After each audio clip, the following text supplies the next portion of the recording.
குமரன் சொல்றாரு, நான் காவேரி சொன்ன மாதிரிதான் யோசிச்சேன். உங்க 4 பேர் பேரும் நதியில அடங்கி இருக்கும்ல. இப்படி சூப்பரா கேட்ட மாதிரி ஷார்ட் அண்ட் ஸ்வீட்டா இருக்கா? நதி அப்பளம். பாரேன், மாமா கலக்குறாருல. ஏ, என்கிட்ட இருந்து காப்பி அடிச்ச பேரு தான். உன் மாமாக்கு ஏது அறிவு? நீ சொன்னத எங்களால ஏத்துக்க முடிஞ்சுச்சா? அதே இது மாமா எப்படி சொன்னாரு? பேரன் திறமைக்காரன்டி, அவனோட அருமை உங்களுக்கு தான் தெரியல. அப்பனா பேரு கன்ஃபார்ம் பண்ணியாச்சு. அடுத்து என்ன பண்ணணும்? அடுத்து லைசன்ஸ் வாங்குறது தான்.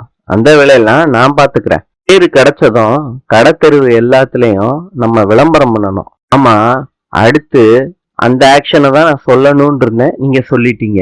அக்கா, போஸ்டரை விட சோசியல் மீடியால நம்ம விளம்பரம் கொடுக்கலாம்லக்கா. சொல்றது கரெக்ட் யமுனா. ஆனா மாமா சொல்ற மாதிரி போஸ்டரும் அடிக்கணும். நீ சொல்ற மாதிரி சோசியல் மீடியாலயும் பட்ஜெட் ஃப்ரெண்ட்லியா என்ன பண்ண முடியுமோ அதை பண்ணிடலாம். அடுத்து என்ன காவேரி? விளம்பரத்துக்கு கான்செப்ட் யோசிக்கணுமா? ஆமா, அதையும் யோசிச்சுட்டா நமக்கு காசு மிச்சம் தானேக்கா. நான் சொன்னேன்ல, பட்ஜெட் ஃப்ரெண்ட்லியா நம்ம எவ்வளவு தூரம் போறோமோ அவ்வளவுக்கு அவ்வளவு நமக்கு நல்லது. அப்பனா பாட்டிய நடிக்க வச்சிடலாமா? இது ஒரு சூப்பர் ஐடியா. நீங்களும் நர்மதாவும் நடிங்க. நர்மதா கிச்சன்ல அப்பளம் வறுக்கிறத பார்த்துட்டு அம்மா அப்பளம்னு சொல்லிட்டு ஓடி வரட்டும். கிச்சனுக்குள்ள வந்து பார்த்தா நம்ம பாட்டி அப்பளத்தை ஒளிஞ்சு நின்று சாப்பிட்டுக்கிட்டு இருக்கட்டும். நர்மதா ஷாக் ஆகி பாக்குறா. அப்படியே வாய்ஸ் ஓவர்ல பாட்டியை பேத்தியாக மாற்றும் அப்பளம், எங்களுடைய கருகரு முறுமுறு நதி அப்பளம். அப்படியே வாய்ஸ் ஓவர்ல பின்னாடி போடுறோம். எப்படி? அங்கா சொல்றாங்க, நிஜமாலே இந்த கான்செப்ட் சூப்பரா இருக்குடி. அப்படின்னா ரிஹர்சல் பாத்துடலாமா? பாட்டி எந்திரிங்க. அம்மா சொல்றாங்க, உன் பாட்டி கை சரியாகட்டும், அப்புறம் பாத்துக்கலாம். அம்மா, இந்த கை தான் இருக்குல்ல, பாத்துக்கலாமா? காவேரி எல்லாத்தையும் பாட்டிக்கு சொல்லி கொடுத்துக்கிட்டு இருக்காங்க. ரெடியாச்சு. நல்ல ஐடியாமா. பாட்டி தான் சொதப்பிருச்சு. ஏண்டி, நீ ஒழுங்கா சொல்லி கொடுக்காம என்ன திட்டுறியா? ஏண்டி, இதெல்லாம் விட்டுருங்க. உங்க பாட்டிய பார்த்துதான் அப்பளம் வாங்க போறாங்களா என்ன? சாரதா, எனக்கு என்ன குறைச்சல்? அவங்க சொன்ன மாதிரி நல்லா நடிச்சீங்கன்னு வச்சுக்கோங்க, இன்னும் நிறைய வாய் பேசுவீங்க. சரி, இதெல்லாம் சரியா வராது, வேற என்னமாச்சும் ஏற்பாடு பண்ணு. ப்ரொஃபஷனல் மாடல் மாதிரி யாரையாவது ட்ரை பண்ணி பார்ப்போம், அதுக்கப்புறம் திரும்பி பேசிக்கலாம். சரி, ஓகே அப்படின்னு எல்லாரும் சொல்லிடுறாங்க. வந்து ரொம்ப நேரம் ஆச்சு, தாத்தாக்கு வேற டேப்லெட் எடுத்து கொடுக்கணும். சரி, வரட்டுமா? சரி, போயிட்டு வா அப்படின்னு எல்லாரும் சொல்றாங்க. வீட்டுக்குள்ளேயே ஒரு மாடல் இருக்கப்ப எதுக்கு வெளியே தேடிக்கிட்டு? என்னம்மா, என்ன பண்ற காவேரி? ஐயோ, என்ன ஆச்சுன்னு தெரியல இந்த பொண்ணுக்கு. என் கைய தூக்கிக்கிட்டு இருக்கு. பாலச்சந்தர், பாரதி ராஜா இவங்க கண்ணுல எல்லாம் நீங்க படவே இல்லையா தாத்தா? அம்மா, இப்படி ஒரு கேள்வி கேக்குற? வயசுலயே உங்ககிட்ட ஒரு ஹீரோ கலை இருக்கு. அப்பனா நீங்க சின்ன வயசுல வேற லெவல்ல இருந்திருப்பீங்கல்ல. என்னாச்சுமா காவேரி உனக்கு? திடீர்னு தாத்தாவுக்கு ஐஸ் வைக்கிற மாதிரி இருக்கு.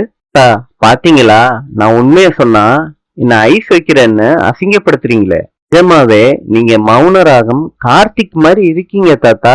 போமா, எனக்கு வெக்கமா இருக்குமா. நீங்க வெக்கப்படுறது கியூட்டா இருக்கு தாத்தா. இப்போ உங்களுக்கு நிறைய லெட்டர்ஸ் எல்லாம் வந்திருக்கும்ல. லெட்டர்ஸ்? ஆமா, இதுதான் லவ் லெட்டர். சும்மா இருமா. உனக்கு என்ன வேணும்? தாத்தாவுக்கு மறுபடியும் வெக்கம் வருதே. சரி, நீ ஏதோ ஒரு திட்டத்தோட இருக்கன்னு எனக்கு புரியுது. ஸ்ட்ரைட்டா வாமா. என்கிட்ட ஒரு ஸ்கிரிப்ட் இருக்கு, அதுல நீங்க தான் ஹீரோ. நான் கன்ஃபார்மே பண்ணிட்டேன். சினிமால போய் சேர போறியா? ஸ்கிரிப்ட்னா சினிமால தான் பண்ணணும்னு இல்ல, அட்வர்டைஸ்மெண்ட்ல ஆரம்பிச்சு இன்னும் எத்தனையோ ஃபீல்டு இருக்கு தாத்தா. சரிம்மா, நீ தலைய சுத்தி மூக்கத்தோட வரன்னு தெரியுது. நேரடியா விஷயத்துக்கு வா. என்ன? ஒண்ணும் இல்ல தாத்தா, எங்கம்மா அப்பளம் போட்டுக்கிட்டு இருக்காங்கல்ல. ஆமா, கொஞ்சம் கொஞ்சமா அடுத்த ஸ்டெப்புக்கு எடுத்துட்டு போலான்னு இருக்கேன். நல்ல விஷயம் தானேம்மா, தாராளமா பண்ணு. இதுக்கு ஏதாவது பினான்சியலா? அதெல்லாம் வேணாம் தாத்தா. அப்பளத்தை ப்ரமோட் பண்றதுக்காண்டிதான் பியூட்டிஃபுல்லான மாடலை நான் தேடிக்கிட்டு இருக்கேன். இதுக்குத்தான் இந்த பாரதி ராஜா, பாலச்சந்திரர் அவங்களெல்லாம் இழுத்தியா நீ? உங்களுக்கு புரிஞ்சிருச்சா? அதேதான். ஒரு மாடலா எனக்கு ஹெல்ப் பண்றீங்களா? சரி, அது எப்படிமா? அது வேண்டாமா? என்ன நடிக்கவா போறீங்க? ஜஸ்ட் போட்டோவுக்கு போஸ் தான் கொடுக்க போறீங்க. போட்டோ தானா? அப்பனா ட்ரை பண்ணலாம் காவேரி. சூப்பர் தாத்தா, வாங்க நம்ம போட்டோ எடுக்கலாம். சரி போட்டோ எடுக்கிறாங்க. தாத்தா அப்பளம் பிடிச்சுக்கிட்டு இருக்க மாதிரி. இப்ப காவேரி சொல்றாங்க, நதி அப்பளம். சொல்லும் போதே எங்க அம்மாவோட ஞாபகம் வருதுன்னு டைலாக்கா சொல்றாங்க. காவேரி, டைலாக்கா? போட்டோன்னு தானேம்மா சொன்ன? தாத்தா, இந்த டைலாக்க தான் நீங்க எமோட் பண்ணி ஃபீல் பண்ணி போஸ் கொடுக்கணும். புரிஞ்சிருச்சுமா? போஸ் கொடுக்கட்டுமாமா? இருங்க தாத்தா, ஃப்ரேம் செட் பண்ணிக்கிறேன். ரெடி தாத்தா, ஆக்ஷன். நதி அப்பளம். இத சொல்லும் போதே எங்க அம்மா ஞாபகம் தான் வருது. தாத்தா, இது இல்ல, எனக்கு நிறைய எமோஷன்ஸோட வேணும். நதி அப்பளம். இத சொல்லும் போதே எங்க அம்மா ஞாபகம் தான் வருது. காவேரி வேற மாதிரி வேற மாதிரின்னு சொல்லி சொல்லி நிறைய டேக் எடுக்கிறாங்க. நிறைய போட்டோஸும் எடுக்கிறாங்க. போதுமா, இதுக்கு மேல என்னால முடியாதுமா, இந்த அப்பளம் மாதிரி ஆயிட்டேம்மா. தாத்தா, இன்னும் ஒரே ஒரு போஸ் தாத்தா, பிளீஸ். இந்த மாதிரி விளம்பர படத்துக்கெல்லாம் என்னைய மாதிரி வயசானவங்களை வச்சு எடுத்தா கரெக்டா இருக்காது. விஜய் மாதிரி இளம் வயசு பசங்களை வச்சு எடுத்தாதான் கரெக்டா இருக்கும். நீ அந்த மாதிரி யோசி. இப்ப என்ன ஆளை விட்டுரு. அப்பளம் நல்லா இருக்கு, நான் சாப்பிட்டுக்கிறேன். தாத்தா, வீட்டுக்கு வந்து சொல்றாங்க காவேரி, நம்ம நதி பிராண்ட் அப்பளத்துக்கு ஒரு சூப்பர் மாடல் கிடைச்சிட்டாரு. நான் பெரியவங்க கிட்ட எல்லாம் சொல்லி உங்களோட ஒப்பீனியனை கேட்கலான்னு வந்திருக்கேன். காவேரி வந்து சொல்றாங்க, ஃப்ரீயா நமக்கு மாடல் கிடைச்சிட்டாங்க. போட்டோகிராஃபர் யாருன்னு வீட்டுல உள்ளவங்க எல்லாம் கேக்குறாங்க. காவேரி நான் தான்னு சொல்றாங்க. அது போட்டோகிராஃபர் எடுக்கிற மாதிரி வராது, நம்ம எடுக்கிறது. அதுக்கும் ஒரு ஆள் கிடைச்சிட்டா கரெக்டா இருக்கும்னு சொல்றாங்க வீட்டுல உள்ளவங்க. அதுக்கு நர்மதா சொல்றாங்க, ஃப்ரீயா எனக்கு ஒரு போட்டோகிராஃபர் தெரியும், அவங்க எடுத்து கொடுப்பாங்கன்னு சொல்றாங்க. அதுக்கு கங்கா சொல்றாங்க, நீ யார மைண்ட்ல வச்சு இந்த மாதிரி பேசிக்கிட்டு இருக்கன்னு எனக்கு நல்லா தெரியுது அப்படின்னு சொல்றாங்க. அதெல்லாம் யாரும் தேவையில்லைன்னு காவேரி சொல்றாங்க. நானே நல்லா எடுப்பேன், இந்த எடிட்டிங் ப்ராசஸுக்கு மாத்திரம் ஹெல்ப் வாங்கிக்கலாம். குமார் சொல்றாரு, போட்டோ நீ எடுத்துருவ, அந்த மாடல் யாருன்னு சொல்லவே இல்லையே.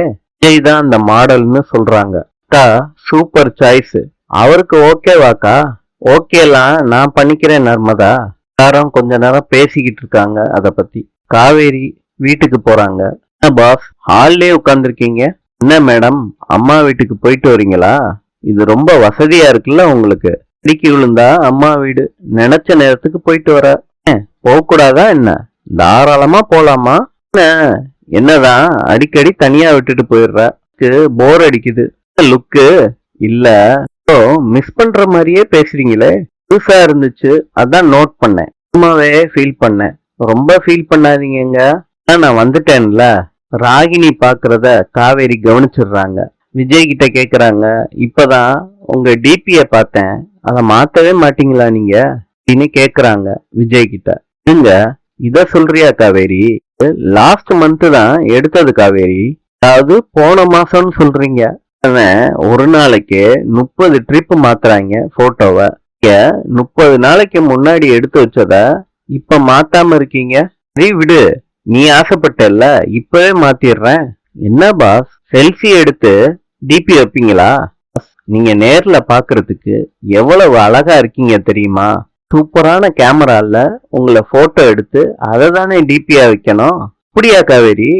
ஆமா பாஸ். நாளைக்கு நம்ம என்ன பண்றோம், நாளைக்கு உங்களை விதவிதமா நானே போட்டோஸ் எடுக்கிறேன். விதவிதமான காஸ்டியூம்ஸ் எல்லாம் மாத்தி வேற லெவல்ல போட்டோ ஷூட்டே பண்றோம். போட்டோஸ் எல்லாம் நம்ம சோசியல் மீடியால பரப்புறோம். உங்களை கால் பண்ணி சினிமா ஷூட்டிங்கே கூப்பிடுவாங்க. நீங்க பாஸ், இன்று சில்லியின் நாணயம் பிசோ. நாளை சந்திப்போம்.